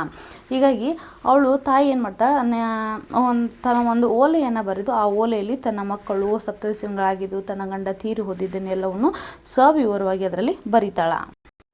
ಅದನ್ನೆಲ್ಲ ಬರೆದಾದ್ಮೇಲೆ ಅವಳು ಏನು ಮಾಡ್ತಾಳಪ್ಪ ಅಂದ್ರೆ, ಮಗಧ ಅನ್ನುವಂಥ ಒಂದು ನಾಡು ಐತೆ, ಅದರಲ್ಲಿ ರಾಜಗೃಹ ಅನ್ನುವಂಥ ಒಂದು ಪಟ್ಟಣ ಐತೆ. ಆ ಪಟ್ಟಣದಲ್ಲಿ ಸೂರ್ಯಮಿತ್ರ ಅನ್ನೋನು ನನ್ನ ಸಹೋದರನಿಂದಾನ. ಆ ಸಹೋದರನ ಹತ್ರ ನೀವು ಹೋದರೆ ಅಲ್ಲಿ ನನ್ನ ಸಹೋದರ ನಿಮ್ಗೆ ವಿದ್ಯಾಧಾರೆಯನ್ನು ನಿಮ್ಗೆ ಎರಿತಾನ ಅಂಥೇಳಿ ಕಳಿಸ್ತಾಳೆ. ಅಂಥ ಸಂದರ್ಭದಲ್ಲಿ ಆ ರಾಜಗೃಹ ಅನ್ನುವಂತಹ ಪಟ್ಟಣದಲ್ಲಿ ಅಲ್ಲಿ ಇಬ್ಬರು ರಾಜರಾಣಿಯರು ಆಳ್ವಿಕೆಯನ್ನು ಮಾಡ್ತಿರ್ತಾರೆ. ಅವರ ಹೆಸರು, ರಾಜನ ಹೆಸರು ಸುಬಲ ಮತ್ತು ರಾಣಿ ಹೆಸರು ಸುಪ್ರಭೆ. ಆ ರಾಜನ ಸುಬಲನ ಮಂತ್ರಿ ಯಾರಪ್ಪ ಅಂದ್ರೆ ಈ ಕಾಶ್ಯಪಿಯ ಸಹೋದರ ಸೂರ್ಯಮಿತ್ರನಾಗಿರ್ತಾನೆ. ಈ ಸೂರ್ಯಮಿತ್ರನ ಹತ್ರ ಇವ್ರು ಯಾರು, ಅಗ್ನಿಭೂತಿ ಮತ್ತು ವಾಯುಭೂತಿ ಇಬ್ಬರು ಬರ್ತಾರೆ. ಇಬ್ಬರು ಬಂದಾದಮೇಲೆ ಅಲ್ಲಿ ಬಂದು ತನ್ನ ತಾಯಿ ಕೊಟ್ಟಿರುವಂತಹ ಓಲೆಯನ್ನು ಅವ್ರು ಏನು ಮಾಡ್ತಾರೆ, ಅಲ್ಲಿ ಆತನ ಕೈಯಲ್ಲಿ ಕೊಡ್ತಾರೆ. ಆ ಪತ್ರವನ್ನು ಕೊಟ್ಟ ಮೇಲೆ ಆ ಪತ್ರವನ್ನು ಓದಿದ ಮೇಲೆ ಇವರು ಸಪ್ತವ್ಯಸನಿಗಳಾಗಿದ್ದಾರೆ ಅನ್ನುವಂತಹ ಆತನಿಗೆ ಮನವರಿಕೆ ಆಗುತ್ತೆ. ಯಾರಿಗೆ, ಸೂರ್ಯಮಿತ್ರನಿಗೆ ಮನವರಿಕೆ ಆದಾಗ ಇವ್ರಿಗೆ ನಾನು ಏನಾದರೂ ಮತ್ತೆ ಕಾಶ್ಯಪಿಯ ಸಹೋದರ ಅಂತ ಏನಾದರೂ ಹೇಳಿದಂಥ ಸಂದರ್ಭದಲ್ಲಿ ಇವರು ಅಂದರೆ ಸೀರಿಯಸ್ ಆಗಿ, ಅಂದರೆ ಯಾವುದೇ ರೀತಿಯಾಗಿ ದೃಢ ನಿರ್ಧಾರ ಮಾಡ್ಕೊಂಬಂದಿದ್ರೆ ವಿದ್ಯೆಯನ್ನು ಕಲೀಲೇಬೇಕು ಅನ್ನುವಂಥ ಕಾರಣದಿಂದ ಇವರು ಕಲಿಯೋದಿಲ್ಲ ಅಂತ ಅಂದ್ಕೊಂಡು ಆತ ಏನು ಮಾಡ್ತಾನೆ, ನಾನು ನಿಮ್ಮ ತಾಯಿ ಹೇಳಿರೋ ಹಾಗೆ ನಾನು ಕಾಶ್ಯಪಿಯ ಸಹೋದರನಲ್ಲ, ಹಾಗೆ ನಿಮ್ಮ ತಂದೆಯ ಸೋಮಶರ್ಮ ಇವ್ರು ಯಾರೂ ನನಗೆ ಪರಿಚಯನೇ ಇಲ್ಲ, ಆದರೆ ನೀವು ಹೇಳ್ತಿರುವಂತಹ ಸೂರ್ಯಮಿತ್ರ ನಾನೇ, ಆದರೆ ನಾನು ನಿಮ್ಮ ಮಾವನಲ್ಲ, ಸೋದರ ಮಾವನಲ್ಲ ಅಂತೇಳಿ ಹೇಳ್ತಾನೆ. ಆದರೆ ನಿಮಗೆ ವಿದ್ಯೆಯನ್ನು ಕಲಿಬೇಕನ್ನುವಂಥ ಹಂಬಲವನ್ನು ನೋಡಿ ನನಗೆ ಬಹಳ ಖುಷಿ ಆಯಿತು. ನೀವು ಕಲೀಲಿಕ್ಕೆ ಇಷ್ಟ ಇದ್ದರೆ ನಾನು ನಿಮಗೆ ಎಲ್ಲ ರೀತಿಯ ವಿದ್ಯೆಯನ್ನು ಹೇಳ್ಕೊಡ್ತೀನಿ ಅಂತ ಹೇಳ್ತಾರೆ. ಆಗ ಅಗ್ನಿಭೂತಿ ಮತ್ತು ವಾಯುಭೂತಿ ಇಬ್ಬರು ಏನು ಮಾಡ್ತಾರೆ, ಆತನ ಗುರುಗಳನ್ನಾಗಿ ಸ್ವೀಕಾರವನ್ನು ಮಾಡ್ತಾರೆ. 7 ರಿಂದ 8 ವರ್ಷಗಳ ಕಾಲ, ಹಲವಾರು ವರ್ಷಗಳ ಕಾಲ ತಾವು ವಿದ್ಯೆಯನ್ನು ನಿದ್ದೆಗೆಟ್ಟು ವಿದ್ಯೆಯನ್ನು ಕಲಿತಾರೆ. ಅದೇ ರೀತಿ ಹಸಿವು, ಬಾಯಾರಿಕೆ ಎಲ್ಲವನ್ನು ಕೂಡ ತ್ಯಾಗ ಮಾಡಿ ಅವರು ವೈಭೋಗ ಜೀವನವನ್ನೆಲ್ಲವನ್ನು ತ್ಯಾಗ ಮಾಡಿ ಏನು ಮಾಡ್ತಾರೆ, ವಿದ್ಯೆಯನ್ನು ಕಲಿತಾರೆ. ವಿದ್ಯೆಯನ್ನು ಕಲಿತಾದ್ಮೇಲೆ ಇನ್ನು ಕೊನೆಗೆ ತಮ್ಮ ಪಟ್ಟಣಕ್ಕೆ ಮತ್ತೆ ಮರಳು ಹೋಗುವಂಥ ಸಂದರ್ಭದಲ್ಲಿ ಸೂರ್ಯಮಿತ್ರ ಅವ್ರಿಗೆ ಏನು ಹೇಳ್ತಾನೆ, ನೀವು ಹೇಳಿದ ಹಾಗೆ ನಿಮ್ಮ ಸೋದರ ಮಾವ ನಾನೇ, ಒಂದು ವೇಳೆ ಏನಾದರೂ ನಿಮ್ಮ ಸೋದರ ಮಾವ ಅಂತ ಹೇಳಿದಂಥ ಸಂದರ್ಭದಲ್ಲಿ ನೀವು ವಿದ್ಯೆಯನ್ನು ಕಲಿದ್ರು ಅನ್ನುವಂಥ ಕಾರಣದಿಂದ ನಾನು ಒಂದು ಸಣ್ಣ ಸುಳ್ಳನ್ನು ಹೇಳಿದೆ ಅಂತೇಳಿ ಅಗ್ನಿಭೂತಿ ಮತ್ತು ವಾಯುಭೂತಿಯರಿಗೆ ಹೇಳ್ತಾನೆ. ಆ ಸಂದರ್ಭದಲ್ಲಿ ಅಗ್ನಿಭೂತಿ ತನ್ನ ಮನಸ್ಸಿನಲ್ಲಿ ಏನು ಅನ್ಕೋತಾನಪ್ಪ ಅಂತಂದ್ರೆ, ಇಲ್ಲಿ ಬಿಡಿ ಮಾಮನ, ನೀವು ಹೇಳಿದ್ದು ತುಂಬ ಉಪಕಾರವಾಯಿತು, ಹಾಗೆ ಮಾಡಲಿ ಅವ್ನು ಕಲಿಲಿಕ್ಕೆ ಆಗ್ತಾಯಿಲ್ಲ ಅಂತ ಅವರಿಗೆ ಧನ್ಯವಾದವನ್ನು ತಿಳಿಸ್ತಾನೆ. ಆದರೆ ವಾಯುಭೂತಿ ಏನು ಮಾಡ್ತಾನೆ, ನಾವು ಎಷ್ಟೋ ಸಲ ಬಾಯಾರಿಕೆಯನ್ನು ತಡ್ಕೊಂಡ್ವಿ, ಆಮೇಲೆ ನಮ್ಗೆ ಹಬ್ಬ ಹರಿದಿನಗಳಲ್ಲಿ ರುಚಿಯಾದಂತಹ ಮೃಷ್ಟಾನ್ನ ಭೋಜನಗಳನ್ನ ಕೊಡಲಿಲ್ಲ, ನಮಗೆ ಸರಿಯಾದಂಥ ನಿದ್ದೆಯನ್ನು ಮಾಡಲಿಕ್ಕೆ ಅವಕಾಶನೂ ಕೊಡಲಿಲ್ಲ, ಹೀಗೆ ಹಲವಾರು ರೀತಿಯಾದಂಥ ಸಮಸ್ಯೆಗಳನ್ನ ಹೇಳ್ತಾ ಇರ್ತಾವೆ. ಏನು ಮಾಡ್ತಾನಪ್ಪ ಅಂತಂದ್ರೆ, ಆಗ ಆತ ಬಹಳ ಅಪಕಾರ ಮಾಡಿದ್ರಿ ಅಂತೇಳಿ ತನ್ನ ಮನಸ್ಸಿನಲ್ಲೇ ತಿಳ್ಕೊಳ್ತಾನೆ. ಆ ಕೊನೆ ಇಬ್ಬರು ಅಗ್ನಿಭೂತಿ ಮತ್ತು ವಾಯುಭೂತಿ ಮತ್ತು ಮರಳಿ ತಮ್ಮ ಊರಿಗೆ ಹೋಗಿ ಅಲ್ಲಿ ಪಟ್ಟಣಕ್ಕೆ ಹೋಗಿ ತಮ್ಮ ತಾಯಿ ಹತ್ರ ಎಲ್ಲ ನಡೆದಂಥ ವಿಷಯಗಳನ್ನು ಹೇಳಿ ಎಲ್ಲ ವಿದ್ಯಾಭ್ಯಾಸವನ್ನು ಕಲ್ಕೊಂಡು ಅವ್ರು ಏನು ಮಾಡ್ತಾರೆ, ಕಲ್ತಿದ್ದನ್ನು ಹೇಳ್ತಾರೆ. ಆವಾಗ ಅವರು ಮತ್ತೆ ರಾಜನ ಹತ್ತಿರ ಏನು ಹೋಗ್ತಾರಲ್ಲ, ಹೋಗಿ ತಮ್ಮ ಮಂತ್ರಿ ಪದವಿಯನ್ನು ಮತ್ತು ಹಲವಾರು ರೀತಿಯಂಥ ಸುಖ ವೈಭವ ಜೀವನವನ್ನು ನಡೆಸಲಿಕ್ಕೆ ರಾಜನಿಂದ ಶಬಾಷ್ ಅನ್ನುವಂಥ ಪದವಿಯನ್ನು ಪಡ್ಕೊಂಡು ಅವರು ತಮ್ಮ ಜೀವನವನ್ನು ನಡೆಸ್ತಾರೆ. ನೋಡಿ ಮಕ್ಕಳೇ, ಅಗ್ನಿಭೂತಿ ಮತ್ತು ವಾಯುಭೂತಿಯವರು, ನಾವು ಈ ಕಥೆಯನ್ನು ಹೇಳ್ಬೇಕಾದ್ರೆ ಒಂದು ಅಂಶವನ್ನು ಮಿಸ್ ಮಾಡಿದ್ನಿ. ಏನಂತ ಗೊತ್ತಾ, ಅದು ಹೇಳ್ತೀರಾ ಎಲ್ಲರೂ? ನೋಡಿ, ಏನಪ್ಪ ಅಂತಂದ್ರೆ, ಅಗ್ನಿಭೂತಿ ಮತ್ತು ವಾಯುಭೂತಿಯವ್ರಿಗೆ ಯಾಕೆ ಅವರು ದೃಢ ನಿರ್ಧಾರವನ್ನು ಓದಬೇಕು ಅಂತ ತೆಗೆದುಕೊಂಡ್ರು? ಯಾಕಪ್ಪ ಅಂದ್ರೆ, ಸೋಮಶರ್ಮ ಮರಣ ಹೊಂದಿದ ಮೇಲೆ ಆತನ ಮಂತ್ರಿ ಸ್ಥಾನ ಖಾಲಿಯಾಗಿರುತ್ತೆ. ಆವಾಗ ಇವ್ರನ್ನ ಕರೆಸಿ ಮಂತ್ರಿ ಪದವಿಯನ್ನು ಕೊಡಬೇಕನ್ನುವಂಥ ಉದ್ದೇಶದಿಂದ ರಾಜ ಕರೆಸಿರ್ತಾನಲ್ವಾ. ಆಗ ಅವರು ರಾಜ್ಯ ಕರೆಸಿದಂಥ ಸಂದರ್ಭದಲ್ಲಿ ಇವರು ವಿದ್ಯಾವಂತರಲ್ಲ, ಅವಿದ್ಯಾವಂತರು ಅಂತೇಳಿ ಜನರಿಂದ ನೆಮ್ಮದಿ ತೆಗೆದುಕೊಂಡಂಥ ರಾಜ ಇವರನ್ನು ಕಳಿಸಿದಾಗ ಅವಾಗ ಇವರ ಸಂಬಂಧಿಕರಲ್ಲಿ ದಾಯಾದಿಗಳಲ್ಲಿ ಅಂದರೆ ಚಿಕ್ಕಪ್ಪ ಅಥವಾ ಕಾಕನ ಮಗ ಆಗಿರ್ಬೋದು, ದೊಡ್ಡಪ್ಪನ ಮಗ ಆಗಿರ್ಬೋದು, ಹೀಗೆ ಇವರ ದಾಯಾದಿಗಳಲ್ಲಿ ಏನು ಮಾಡ್ತಾರೆ, ಸಹೋದರಲ್ಲಿ ಒಬ್ಬರಿಗೆ ಮಂತ್ರಿ ಪದವಿಯನ್ನು ಕೊಡ್ತಾರೆ. ಹೀಗಾಗಿ ಮಂತ್ರಿ ಪದವಿಯನ್ನು ಅವ್ರು ಪಡ್ಕೊಂಡ್ರು ಅನ್ನುವಂಥ ಕಾರಣದಿಂದ ತಮ್ಮ ಜೀವನದಲ್ಲಿ ಅಗ್ನಿಭೂತಿ ಮತ್ತು ವಾಯುಭೂತಿ ದೃಢ ನಿರ್ಧಾರವನ್ನು ತೆಗೆದುಕೊಳ್ತಾರ. ನೋಡಿ ಮಕ್ಕಳೇ, ನಮ್ಮ ಜೀವನದಲ್ಲಿ ನಾವು ಅಪಮಾನಕ್ಕೊಳಗಾದಾಗ ಮಾತ್ರ ನಾವು ಏನಾದರೂ ಸಾಧಿಸಲಿಕ್ಕೆ ಸಾಧ್ಯ ಅನ್ನುವಂಥದ್ದು, ಹೌದಾ? ಹೀಗಾಗಿ ಅಂಥ ಸಂದರ್ಭದಲ್ಲಿ ಇವ್ರು ಏನು ಮಾಡ್ತಾರೆ, ಅವಾಗ ಮುಂದೆ ಹೋಗಿ ಸೂರ್ಯಮಿತ್ರನ ಹತ್ತಿರ ವಿದ್ಯೆಯನ್ನು ಕಲಿತಾರ. ನಾನು ನಿನ್ನೆ ದಿನ ಇಲ್ಲಿವರೆಗೂ ಏನು ಹೇಳಿದೆ, ಕಥೆಯನ್ನು ಹೇಳಿದೆ. ಇವತ್ತು ಎಲ್ಲ ಕವಿ ಪರಿಚಯವನ್ನು ಹೇಳಿದ್ದೀನಿ ಮಕ್ಕಳೇ. ಬನ್ನಿ, ನಾನು ನಿಮಗೆ ಪಾಠವನ್ನು ಓದ್ತಾ ಏನು ಮಾಡ್ತೀನಿ, ಹಿಂದಿನ ದಿನ ನಿಮ್ಗೆ ಒಂದೊಂದೇ ಪದವನ್ನು ಬಿಡಿಸಿ ಹೇಳ್ತಾ ಪಾಠವನ್ನು ಹೇಳ್ತೀನಿ. ನೋಡಿ ಮಕ್ಕಳೇ, ಅಲ್ಲಿ ಈ ಪಾಠದ ಹಿಂದುಗಡೆ ಪದ ವಿಂಗಡೆಯನ್ನು ಕೊಟ್ಟಿದ್ದಾರೆ, ನೀವು ಅಲ್ಲಿಯೂ ಕೂಡ ಓದ್ಬೋದು. ನಾನು ಇಲ್ಲೇ ಇದೇ ಪಾಠವನ್ನು ಓದ್ತಾ ನಿಮಗೆ ಹೇಳ್ತಾ ಹೋಗ್ತೀನಿ. ಈ ಜಂಬೂ ದ್ವೀಪದ ಭರತ ಕ್ಷೇತ್ರದೊಳ್ ವಸ್ತೆ ಎಂಬುದು ನಾಡು, ಅಲ್ಲಿ ಕೌಸಂಬಿ ಎಂಬುದು ಪೊಳಲ್, ಅದನ್ ಆಳ್ವಣ್ ಅತಿಭಳನ್ ಎಂಬ ಅರಸನ, ಆತನ ಮಹಾದೇವಿ ಮನೋಹರಿ. ನೋಡಿ ಮಕ್ಕಳು, ಈ ಜಂಬೂ ದ್ವೀಪದ ಭರತ ಕ್ಷೇತ್ರದೊಳ್, ನೋಡಿ ಈ ಭರತ ಕ್ಷೇತ್ರದಲ್ಲಿ ಜಂಬೂ ದ್ವೀಪ ಅನ್ನುವಂತಹ ಒಂದು ದ್ವೀಪ ಐತಿ, ಅಲ್ಲಿ ವಸ್ತೆ ಎಂಬುದು ನಾಡು. ನೋಡಿ ಅಲ್ಲಿ ಆ ಭರತ ಕ್ಷೇತ್ರದಲ್ಲಿರ್ತಕ್ಕಂತಹ ಜಂಬೂ ದ್ವೀಪದಲ್ಲಿ ವಸ್ತೆ ಅನ್ನುವಂತಹ ಒಂದು ನಾಡು, ಅಲ್ಲಿ ಕೌಸಂಬಿ ಎಂಬುದು ಪೊಳಲ್. ನೋಡಿ ಆ ನಾಡಿನಲ್ಲಿ, ವಸ್ತೆ ಅನ್ನುವಂತಹ ಒಂದು ನಾಡಿನಲ್ಲಿ ಕೌಸಂಬಿ ಅನ್ನುವಂತಹ ಪೊಳಲ್ ಅಂದರೆ ಪಟ್ಟಣ ಆಗಿರ್ಬೋದು, ಊರಾಗಿರ್ಬೋದು. ಅದನ್ನು ಆಳ್ವನ್ ಅತಿಭಳ. ನೋಡಿ ಅದನ್ನು, ಆ ಕೌಸಂಬಿ ಅನ್ನುವಂತಹ ಒಂದು ಪಟ್ಟಣವನ್ನು ಆಳುತ್ತಿರುವವರು ಯಾರು, ಅತಿಭಳನ್ ಅನ್ನುವಂತಹ ರಾಜ ಎಂಬ ಅರಸನ, ಆತನ ಮಹಾದೇವಿ ಮನೋಹರಿ. ನೋಡಿ ಆ ಅತಿಭಳನ್ ಅನ್ನುವಂತಹ ರಾಜನ ಹೆಂಡತಿ ಹೆಸರು ಮಹಾದೇವಿ ಎಂಬೋಳ್ ಪೆಸರ್ಗೆ ತಕ್ಕಂತೆ ನೋಡಿದರ್. ನೋಡಿ ಆ ಪಟ್ಟದ ರಾಣಿ ಪೆಸರ್ಗೆ ತಕ್ಕಂತೆ ನೋಡಿದರೆಲ್ಲರ್. ನೋಡಿ ಆ ಪಟ್ಟದ ರಾಣಿ ಯಾರು, ಮನೋಹರಿ. ಯಾರು, ಅತಿಬಳನ ರಾಜನ ಹೆಂಡತಿ ಮಹಾದೇವಿ ಏನಿದ್ಲೆ ಅವಳ ಹೆಸರು ಮನೋಹರಿ. ಆಕೆ ನೋಡಿದ ಹೆಸರಿಗೆ ತಕ್ಕಂತೆ ನೋಡಿದವರಿಗೆಲ್ಲರಿಗೂ ಕಣ್ಣಾಲಿಗೆ, ಹೌದಾ, ಎಲ್ಲರ ಕಣ್ಣಾಲಿಗೆ ಸೊಗೈಸು ನೋಡಿ ಅವಳ ಎಲ್ಲರ ಕಣ್ಣುಗಳಿಗೆ ಸೌಂದರ್ಯವನ್ನು ಉಂಟು ಮಾಡುವವಳಿದ್ದಳು, ಅಷ್ಟು ಸೌಂದರ್ಯವತಿಯಾಗಿ ಇದ್ದಳು. ನೋಡಿ ಮಕ್ಕಳೇ, ಸತ್ಯ ಶೌಚ ಆಚಾರಂಗಳಿಂ ಕೂಡಿದಳು ಅತ್ಯಂತ ರೂಪಲಾವಣ್ಯ.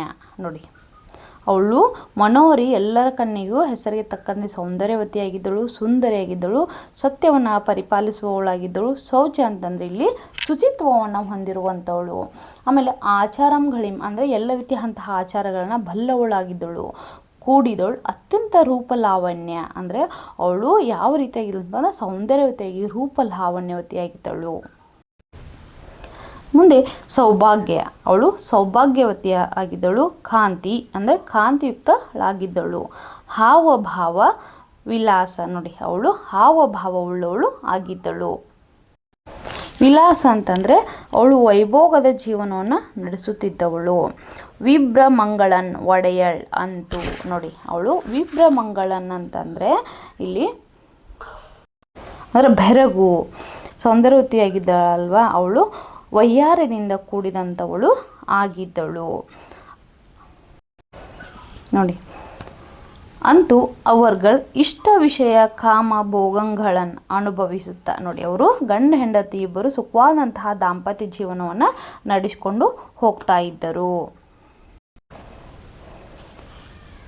ಇರೆ ಮತ್ತು ಆ ಅರಸನ ಮಂತ್ರಿ ಸೋಮ ಶರ್ಮನ್ ಎಂಬ. ನೋಡಿ ಆ ಅತಿಬಳನ ಇಷ್ಟೆಲ್ಲ ಇದೇ ಇರಬೇಕಾದ್ರೆ ಅಂದರೆ ಸುಖವಾದಂತಹ ದಾಂಪತ್ಯವನ್ನು ನಡೆಸುತ್ತಿರುವಂತಹ ಅತಿಬಳನ ಮತ್ತು ಮಹಾದೇವಿ ಅಂದರೆ ಮನೋಹರಿಯ ಇವರಿಬ್ಬರು ಸುಖವಾದಂತಹ ದಾಂಪತ್ಯವನ್ನು ನಡೆಸ್ಕೊಂಡು ಹೋಗ್ತಾ ಇದ್ರು. ಈ ಅರಸನಾಗಿರ್ತಕ್ಕಂತಹ ಮನೋಹರಿಯ ಗಂಡ ಯಾರು, ರಾಜ ಅತಿಬಳನ ಅರಸನ ಆಸ್ಥಾನದಲ್ಲಿ ಸೋಮ ಶರ್ಮನ್ ಅನ್ನುವಂತಹ ಒಬ್ಬ ಮಂತ್ರಿ ಇದ್ದನು. ಆತನ ಭಾರ್ಯೆ ಕಾಶ್ಯಪಿ. ನೋಡಿ ಆತನ ಹೆಂಡತಿ ಕಾಶ್ಯಪಿಯಾಗಿದ್ದಳು.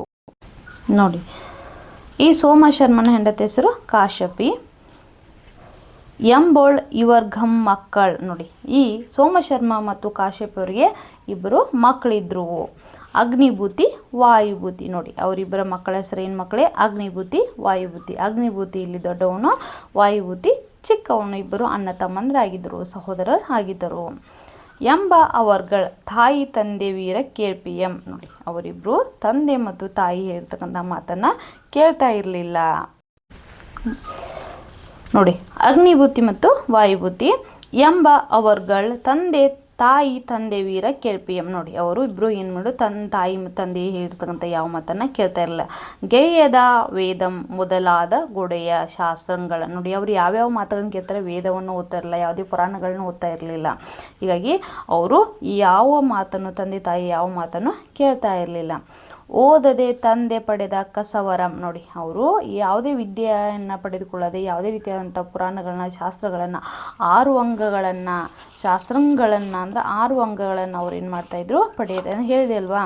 ಜ್ಯೋತಿಷ್ಯ, ಕಲ್ಪ, ನಿರುಕ್ತ, ಶಿಕ್ಷಾ, ವ್ಯಾಕರಣ, ಛಂದಸ್ಸು ಅಂತೇಳಿ ಹೀಗೆ ಅವರು ಅವುಗಳನ್ನ ಯಾವುದನ್ನು ಕೂಡ ಓದದೆ ತಂದೆ ಪಡೆದಿರುವಂತಹ ನೋಡಿ ಕಸವರಂ ನೋಡಿ, ಅವರು ಯಾವುದೇ ಶಾಸ್ತ್ರಗಳನ್ನು ಓದದೆ ತಂದೆ ಪಡೆದುಕೊಂಡಿರ್ತಕ್ಕಂತಹ ಸಂಪಾದನೆಯನ್ನು, ಹಣವನ್ನು ಬಿಯಂಗಯುತಂ ನೋಡಿ, ಅವರು ದುಡ್ಡನ್ನೆಲ್ಲ ಹಾಳು ಮಾಡ್ತಾಯಿದ್ರು, ಸಂಪಾದನೆಯನ್ನು ಹಾಳು ಮಾಡ್ತಾಯಿದ್ರು. ತಂದೆ ಪಡೆದಿರ್ತಕ್ಕಂತಹ ಎಷ್ಟೆಲ್ಲ ಸಂಪಾದನೆಯನ್ನು ವೇಸ್ಟ್ ಮಾಡ್ತಾಯಿದ್ರು. ಸಪ್ತವ್ಯಸನ ಅಭಿಭೂತರಾಗಿ ನೋಡಿ, ಸಪ್ತವ್ಯಸನ, ಅವರು ಸಪ್ತವ್ಯಸನಿಗಳಾಗಿದ್ದರು. ಸಪ್ತವ್ಯಸನ ಅಂತಂದರೆ ಇಲ್ಲಿ ಜೂಜಾಡುವುದು, ಮದ್ಯಪಾನ ಮಾಡುವುದು, ಕಳ್ಳತನ ಆಡುವುದು, ಬೇಟೆ, ದುರ್ವಾಕ್ಯ, ಧನ ದುರುಪಯೋಗ, ಹಣವನ್ನು ಹಾಳು ಮಾಡುವುದು, ಪರಸ್ತ್ರೀ ವ್ಯಾಮೋಹಗಳನ್ನು ಒಳಗೊಂಡಂಥ ಒಟ್ಟು 7 ವ್ಯಸನಿಗಳಂತೇಳಿ ನಾವು ಕರಿತೀವಿ.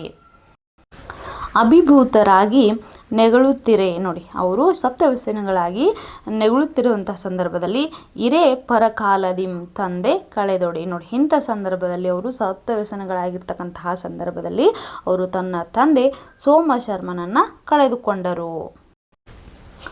ಸೋಮಶರ್ಮಂಗೆ ಮಕ್ಕಳು 6 ಇಲ್ಲ ಎಂದು ನೋಡಿ, ಸೋಮಶರ್ಮಂಗೆ ಮಕ್ಕಳು ಯಾರು ಇಲ್ಲ ಎಂದು ಅರಸಂ ಬೆಸಗೊಂಡೊಡೆ. ಅವಾಗ ಸೋಮಶರ್ಮನಿಗೆ ಸೋಮಶರ್ಮ ಸತ್ತೋದ್ಮೇಲೆ ಅವಾಗ ಅರಸನಿಗೆ ತುಂಬ ಚಿಂತೆ ಆಗಿಬಿಡುತ್ತೆ. ಚಿಂತಾಕ್ರಾಂತನಾಗಿರ್ತಕ್ಕಂಥ ಅರಸ ಏನು ಮಾಡ್ತಾನೆ? ಸೋಮಶರ್ಮಂಗೆ ಯಾರಾದರೂ ಮಕ್ಕಳದಾರ ಅಂತೇಳಿ ತನ್ನ ಪ್ರಜೆಗಳನ್ನ ಕೇಳಿದಂಥ ಸಂದರ್ಭದಲ್ಲಿ ಅರಸ ಬೆಸಗೊಂಡೊಡೆ ಅಂದರೆ ಕೇಳ್ತಾನ. ಒಳರ್ ಎಂದು ಪೇಳ್ದೊಡೆ. ಆಗ ಅವ ಅರಸ ಕೇಳಿದಂಥ ಸಂದರ್ಭ, ಪೇಳ್ದೊಡೆನ ಕೇಳುವಂಥ ಸಂದರ್ಭದಲ್ಲಿ ಅವಾಗ ಅವ್ರೇನು ಮಾಡ್ತಾರೆ? ಹೇಳ್ತಾರೆ. ಯಾರು ಅಲ್ಲಿ ಜನ ಏನು ಮಾಡ್ತಾರೆ? ಸೋಮಶರ್ಮನಿಗೆ ಅಗ್ನಿಭೂತಿ ಮತ್ತು ವಾಯುಭೂತಿ ಅದಾರ ಅಂತೇಳಿ ಇಬ್ಬರು ಮಕ್ಕಳದಾರ ಅಂತ ಹೇಳ್ತಾರೆ. ಅವ್ರಿಗೆ ಅಂದ್ರೆ ಅವರನ್ನು ಕರೆದ್ಬಿಟ್ಟು ನೋಡಿ ಮುಂದೆ ಏನು ಹೇಳ್ತಾನೆ ಬಂದ್ರೆ, ಅವ್ರಿಗೆ ಬಟ್ಟೆ, ಅಟ್ಟಿ, ಬರೆ ಅಂದ್ರೆ ಬಳೆ, ಅಟ್ಟಿ, ಒರೆಸಿ ಮಧ್ಯಾಹ್ನದವಳು ಮಿಸಿಸಿ ನೋಡಿ, ಅವರಿಗೆ ಬಟ್ಟೆ ಬರೆನ ಅವರನ್ನು ಆಸ್ಥಾನಕ್ಕೆ ಅತಿಬಳ ಮಹಾರಾಜ ತನ್ನ ಆಸ್ಥಾನಕ್ಕೆ ಯಾರು ಅಗ್ನಿಭೂತಿ ಮತ್ತು ವಾಯುಭೂತಿಯರನ್ನು ಕರೆಸಿ ಅವರಿಗೆ ಬಟ್ಟೆ ಬರೆಯನ್ನು ಕೊಟ್ಟು ಮಧ್ಯಾಹ್ನದವಳು ಮಿಸಿಸಿ ಅವರನ್ನು ಸ್ನಾನಗಳನ್ನು ಅಂದರೆ ಮಜ್ಜನ ಸ್ನಾನವನ್ನು ಮಾಡಿಸಿ ಉಡಿಸಿ ತೊಡಿಸಿ ಅವ್ರಿಗೆ ಕೊಟ್ಟಿರುವಂತಹ ಬಟ್ಟೆಗಳನ್ನು, ಆಭರಣಗಳನ್ನು ಅವರಿಗೆ ಉಡಿಸಿ ತೊಡಿಸಿ ಉಡಿ ತಂಬುಲಂ ಅವರಿಗೆ ಉಡಿಯನ್ನು, ತಾಂಬೂಲವನ್ನು ಕೊಟ್ಟು ಉದ್ವೇಗಂ ಪಡೆದಿರಿ. ಉದ್ವೇಗಮ ದುಃಖವನ್ನು ಪಡೆದಿರಿ. ನೀವು ನಿಮ್ಮ ತಂದೆಯನ್ನು ಕಳೆದುಕೊಂಡ್ವಿ, ಇನ್ನು ನಮ್ಮ ತಂದೆ ಇಲ್ಲ ಇದ್ರೆ ನಮ್ಮ ಜೀವನ ಹೆಂಗಂತೇಳಿ ನೀವು ಯಾವುದೇ ಕಾರಣಕ್ಕೂ ದುಃಖವನ್ನು ಪಡಲಿಕ್ಕೆ ಹೋಗಬೇಡಿ. ನಿಮಗೆ ನಾನಿದ್ದೀನಿ, ಈ ರಾಜ ಇದ್ದೀನಿ ಅಂತೇಳಿ ಅವ್ರಿಗೆ ಆಶ್ವಾಸನ ಕೊಡ್ತಾನೆ ಅತಿಬಳ ಮಹಾರಾಜ. ಎಂದು ನೋಡಿದ ಅಂದ್ರೆ ಹೇಳ್ತಾನ, ಅವರ್ಗಳ ದುಃಖಮನ್ ಅವರಿಗೆ ದುಃಖವನ್ನು ಏನು ಮಾಡಿದ? ನಿವಾರಣೆ ಮಾಡಿ ಅಳಿಸಿ ಬಿಡಿಂಗಿ ಪೋಗಲ್ ಹೇಳ್ದು ನೋಡಿ, ಅವರಿಗೆಲ್ಲವನ್ನು ಧೈರ್ಯವನ್ನು ಹೇಳಿರುವಂತಹ ಅತಿಬಳ ಮಹಾರಾಜ ಏನು ಮಾಡ್ತಾನೆ? ಕೊನೆಗೆ ನೀವೇನು ಮಾಡಿ ನಿಮ್ಮ ಮನೆಗೆ ಹೋಗಿ ಅಂತ ಹೇಳಿ ಕಳಿಸ್ತಾನ. ಮಕ್ಕಳೇ, ಇನ್ನೇನು ತರಗತಿಯಲ್ಲಿ ನಾವೇನು ಮಾಡೋಣ? ಇಲ್ಲಿವರೆಗೆ ನೋಡೋಣ. ನೋಡಿ, ಈ ಜಂಬೂ ದ್ವೀಪದ ಬರಕ್ಷೇತ್ರದಲ್ಲಿ ವಸ್ತು ಎನ್ನುವಂತಹ ಒಂದು ನಾಡು, ಅಲ್ಲಿ ಕೌಸಮಿ ಎನ್ನುವಂತಹ ಒಂದು ಪಟ್ಟಣ. ಆ ಪಟ್ಟಣದಲ್ಲಿ ಅತಿಬಳ ಮಹಾರಾಜ ಏನು ಮಾಡ್ತಿದ್ದ? ಆಳ್ವಿಕೆಯನ್ನು ಮಾಡ್ತಿದ್ದ. ಆತನ ರಾಣಿ ಹೆಸರಿತಕ್ಕಂತೆ ಮನೋಹರಿ ಸೌಂದರ್ಯವತಿಯಾಗಿದ್ದಳು. ಅವಳು ಹೆಸರಿತಕ್ಕಂತೆ ಸತ್ಯವತಿಯಾಗಿದ್ದಳು. ಆಮೇಲೆ ಎಲ್ಲ ಆಚಾರಗಳನ್ನು ಅನುಸರಿಸ್ತಾ ಇದ್ಳು. ರೂಪ ಲಾವಣ್ಯವತಿಯಾಗಿದ್ದಳು, ಸೌಭಾಗ್ಯವತಿಯಾಗಿದ್ದಳು, ಕಾಂತಿಯುತಿಯಾಗಿದ್ದಳು, ವೈಭೋಗದ ಜೀವನವನ್ನು ನಡೆಸ್ತಾ ಇದ್ಳು. ಇಬ್ಬರು ಗಂಡ ಹೆಂಡತಿ, ಅತಿಬಳ ಮಹಾರಾಜ ಮತ್ತು ಮಹಾರಾಣಿ ಮಹಾದೇವಿಯವರು. ಮನೋಹರಿ ಅವರು ಏನು ಮಾಡ್ತಾಯಿದ್ರು? ಮಹಾದೇವಿ ಮನೋಹರಿ ಅವರು ಇಬ್ಬರು ಸುಖವಾದಂತಹ ದಾಂಪತ್ಯ ಜೀವನವನ್ನು ನಡೆಸಿಕೊಂಡು ಹೋಗ್ತಾಯಿದ್ರು. ಅವರ ಆಸ್ಥಾನದಲ್ಲಿ ಸೋಮಶರ್ಮ ಅನ್ನುವಂಥ ಒಬ್ಬ ಮಂತ್ರಿ ಇದ್ದ. ಆ ಮಂತ್ರಿಗೆ ಕಾಶ್ಯಪಿ ಅನ್ನುವಂತಹ ಹೆಂಡತಿ ಇದ್ದಳು. ಅವರಿಬ್ಬರು ಅಗ್ನಿಭೂತಿ ಮತ್ತು ವಾಯುಭೂತಿ ಇಬ್ಬರು ಮಕ್ಕಳಿದ್ರು, ಗಂಡು ಮಕ್ಕಳಿದ್ರು. ಅಗ್ನಿಭೂತಿ ದೊಡ್ಡವನು, ವಾಯುಭೂತಿ ಚಿಕ್ಕವನು. ಆದರೆ ಒಂದಿನ ಏನು ಮಾಡ್ತಾನೆ, ಸೋಮಶರ್ಮ ಮತ್ತು ಇದು ಯಾರು ಕಾಶ್ಯಪ ಹೇಳುವಂತಹ ಯಾವ ಮಾತನ್ನು, ಯಾವುದೇ ವೇದಗಳನ್ನು, ಪುರಾಣಗಳನ್ನು, 6 ಅಂಗಗಳನ್ನು, ಶಾಸ್ತ್ರ, ಛಂದಸ್ಸು, ವ್ಯಾಕರಣವನ್ನು ಯಾವುದನ್ನು ಕೂಡ ಏನು ಮಾಡ್ತಿರಲಿಲ್ಲ, ಓದ್ತಾ ಇರಲಿಲ್ಲ. ಅವರು ಅವಿದ್ಯಾವಂತರಾಗಿದ್ದರು. ಹೀಗಾಗಿ ಅವರು ಮಾತುಗಳನ್ನ ಕೇಳದಿರುವಂಥ ಸಂದರ್ಭದಲ್ಲಿ ಹೇಳಿ ಹೇಳಿ ಹೇಳಿ ಸೋಮಶರ್ಮ ಏನು ಮಾಡ್ತಾ ಒಂದಿನ ಸತ್ತೋಗ್ಬಿಡ್ತಾನೆ. ಸತ್ತೋದಂತಹ ಸಂದರ್ಭದಲ್ಲಿ ಅವರು ಸಪ್ತ ವ್ಯಸನಿಗಳಾಗಿರ್ತಾರೆ ಮೊದಲೇ. ಹೀಗಾಗಿ ಸೋಮಶರ್ಮನಿಗೆ ಯಾರು ಇಲ್ಲ ಅಂಥೇಳಿ ರಾಜ ಏನು ಮಾಡ್ತಾರೆ, ತನ್ನ ಸಾಮ್ರಾಜ್ಯದಲ್ಲಿರ್ತಕ್ಕಂತಹ ಪ್ರಜೆಗಳನ್ನ ಕೇಳಿದಾಗ ಆತನಿಗೆ 2 ಮಕ್ಕಳಿದ್ದಾರೆ, ಅಗ್ನಿಭೂತಿ ಮತ್ತು ವಾಯುಭೂತಿ ಅದಾರ ಅಂತೇಳಿ ಅಂದಾಗ ಅದನ್ನು ಕೇಳ್ಪಟ್ಟು ರಾಜ ಏನು ಮಾಡ್ತಾರೆ, ಅವರನ್ನು ಆಸ್ಥಾನಕ್ಕೆ ಕರೆಸಿ ಅವರಿಗೆ ಬಟ್ಟೆ, ಬರೆ, ಸ್ನಾನ, ಮಜ್ಜನೆಗಳನ್ನೆಲ್ಲವನ್ನು ಮಾಡಿಸಿ ಆಭರಣಗಳನ್ನು ಕೊಟ್ಟು, ನೀವು ತಂದೆಯನ್ನು ಕಳ್ಕೊಂಡಿರುವಂತಹ ದುಃಖವನ್ನು ಪಡಬೇಡಿ, ದುಃಖಿಸಬೇಡಿ, ನಿಮಗೆ ನಾನಿದ್ದೀನಿ ಅನ್ನುವಂತಹ ಧೈರ್ಯವನ್ನು ಹೇಳಿ ಅವರ ಮನೆಗೆ ಅವರನ್ನು ಕಳಿಸ್ಕೊಡ್ತಾನೆ. ನೋಡಿ ಮಕ್ಕಳೇ, ಇಲ್ಲಿವರೆಗೆ ನಾನು ಪಾಠವನ್ನು ಇಂದಿನ ತರಗತಿಯಲ್ಲಿ ನೋಡೋಣ. ನಾಳೆಯ ದಿನ ತರಗತಿಯಲ್ಲಿ ಏನು ಮಾಡೋಣ, ಮುಂದುವರೆದಂತಹ ಭಾಗವನ್ನು ನೋಡೋಣ. ಇಂದಿನ ತರಗತಿ ನಿಮ್ಮೆಲ್ಲರಿಗೂ ಅರ್ಥವಾಗಿದೆ ಅಂತೇಳಿ ನಾನು ಭಾವಿಸ್ತೀನಿ. ಮಕ್ಕಳೇ, ಮುಂದೆ ಬರ್ತಕ್ಕಂತಹ ಪರೀಕ್ಷೆಯಲ್ಲಿ ತುಂಬ ಅದ್ಭುತವಾದಂತಹ ಕಥೆಯನ್ನು, ನಿನ್ನೆಯ ದಿನ ಕಥೆ ರೂಪದಲ್ಲಿ ಹೇಳಿದ್ದೀನಿ. ಇಂದು ನಾನು ಪದವನ್ನು ಬಿಡಿಸಿ ಹೇಳಿದ್ದೀನಿ. ನಾಳೆ ದಿನ ಮುಂದುವರೆದಂತಹ ಭಾಗವನ್ನು, ಇನ್ನೂ ಸುಂದರವಾಗಿರುವಂಥ ಭಾಗವನ್ನು ಏನಾಯಿತು ಎಂಬುದನ್ನು ಒಂದೊಂದೇ ನೋಡ್ತಾ ಹೋಗೋಣ. ಇಲ್ಲಿವರೆಗೂ ನನ್ನ ತರಗತಿಯನ್ನು ವೀಕ್ಷಣೆ ಮಾಡೋದಕ್ಕೆ ನಿಮ್ಮೆಲ್ಲರಿಗೂ ಧನ್ಯವಾದಗಳನ್ನ ಹೇಳ್ತೀನಿ. ಈ ತರಗತಿ ನಿಮ್ಮೆಲ್ಲರಿಗೂ ಅರ್ಥವಾಗಿದೆ ಅಂತೇಳಿ ಭಾವಿಸ್ತಾ ಇಂದಿನ ತರಗತಿಗೆ ವಿರಾಮ ನೀಡುವಂತಹ ಸಮಯ. ಎಲ್ಲರಿಗೂ ನಮಸ್ಕಾರ. Thank you.